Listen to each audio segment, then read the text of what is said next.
warahmatullahi wabarakatuh. Alhamdulillahilladzi anzala kitabahu hudan lil muttaqin. Asyhadu an la ilaha illallah wahdahu la syarikalah wa asyhadu anna Muhammadan abduhu wa rasuluh alladzi la nabiyya wa la rasula ba'da. Amma ba'd. Puji hanyalah milik Allah, syukur kita panjatkan kehadiratnya.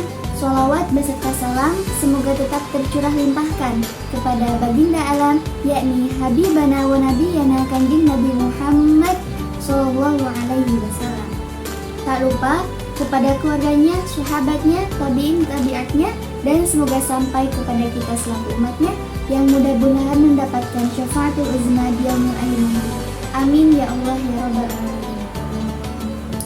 Baik, pada kesempatan kali ini saya akan menyampaikan sepatah dua patah kata tentang fasilitas akhirat bagi orang-orang yang berpuasa. Rahmat Allah Subhanahu wa Ta'ala begitu besar kepada hamba-hambanya. Allah selalu menyediakan momen-momen khusus bagi hamba-hambanya untuk kembali kepada Allah Subhanahu wa Ta'ala. Nah, untuk menjaga kualitas iman kita, marilah kita kembali mengingat janji Allah yang telah dijanjikan kepada kita, khususnya berkaitan dengan ibadah puasa yang kita jalani ini. Dengan menghayati apa saja yang telah Allah berikan kepada kita, niscaya akan terasa lebih ringan.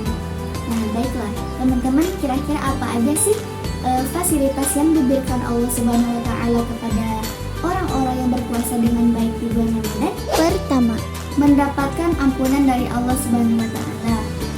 Kita sebagai manusia biasa pastinya tidak pernah luput dari yang namanya dosa, dan kita pun pasti sangat berharap akan ampunan Allah Subhanahu wa Ta'ala. Dalam hadis Rasulullah SAW yang mungkin telah kita dengar berkali-kali sebelumnya, yang berbunyi, man shoma ramadhana imanan wa ihtisaban ghufira lahu ma taqaddama min dzambihi. Yang artinya, barang siapa yang berpuasa Ramadan atas dasar iman dan mengharap pahala dari Allah, maka dosanya yang telah lalu akan diampuni. Hadis riwayat Bukhari nomor 38 dan hadis riwayat Muslim nomor 860. Hal ini merupakan kabar gembira bagi kita. Siapa yang tidak gembira sih mendapatkan ampunan dari Allah Subhanahu wa Ta'ala? Nah, akan tetapi untuk mendapatkan ampunan Allah Subhanahu wa Ta'ala, dalam hadis tersebut terdapat dua syarat yang telah disebutkan begitu jelas, yaitu berpuasa dengan penuh keimanan dan pengharapan ikhlas semata-mata hanya karena Allah Subhanahu wa Ta'ala. Kedua, bau mulut yang wangi di sisi Allah Subhanahu wa Ta'ala. Nah, fasilitas ini diberikan Allah Subhanahu wa Ta'ala kepada mereka yang berpuasa adalah ketika bau mulut kita di dunia itu menjadi semerbak wangi di akhirat nanti, sebagaimana sabda Rasulullah SAW, la khulufu fami shaimin atyabu indallahi ta'ala min rihil mis. Yang artinya, sungguh bau mulut orang yang berpuasa lebih harum di sisi Allah daripada minyak mis. Nah, minyak mis ini adalah minyak kasturi. Ketiga, mendapatkan syafaat dengan puasanya. Nah, hal yang akan didapatkan oleh orang yang berpuasa selanjutnya yaitu mendapatkan syafaat atau pembelaan dari amal puasanya sendiri. Dalam hadisnya dari Abdullah bin Umar bahwa Rasulullah SAW telah bersabda, sesungguhnya puasa dan Al-Quran memberi syafaat pada pelakunya pada hari kiamat. Puasa berkata, ya Tuhanku, aku telah menahan hasrat makan dan syahwatnya, maka berilah aku izin untuk memberikan syafaat kepadanya. Al-Quran pula berkata, wahai Tuhanku, aku telah menghalanginya dari tidur qiyamul lail, maka berilah aku izin untuk memberikan syafaat kepadanya.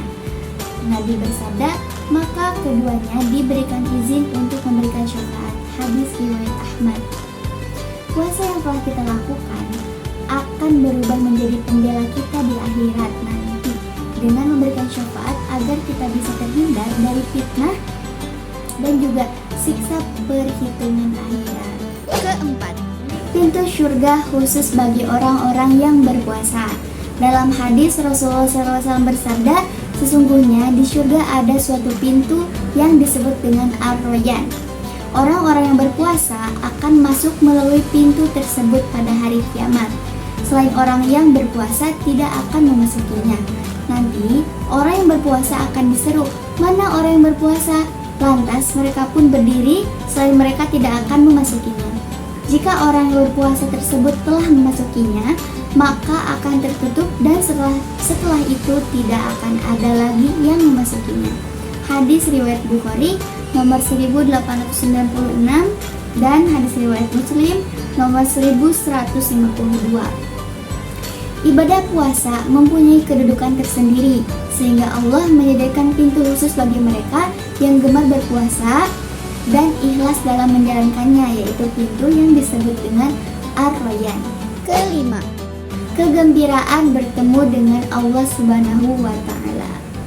Fasilitas yang akan diberikan bagi orang yang berpuasa selanjutnya yaitu mendapatkan dua kebahagiaan. Salah satunya adalah kebahagiaan bertemu dengan Allah Subhanahu wa Ta'ala. Sebagaimana sabda Nabi SAW, bagi orang yang melaksanakan puasa ada dua kebahagiaan, yaitu kebahagiaan ketika berbuka dan kebahagiaan ketika bertemu dengan Rabb-Nya. Muttafaq alaih. Inilah sebenarnya puncak dari kegembiraan, yaitu bertemu dengan Allah Subhanahu wa Ta'ala. Oke teman-teman, marilah kita menjaga kualitas ibadah kita, menjaga semangat dan kekhusyuan kita. Jangan sampai rasa semangat kita mengendur di tengah Ramadan. Mungkin itu saja yang dapat saya sampaikan. Mohon maaf apabila ada kurang-kurangnya. Wallahul muwaffiq ila aqwamit thoriq. Wassalamualaikum warahmatullahi wabarakatuh.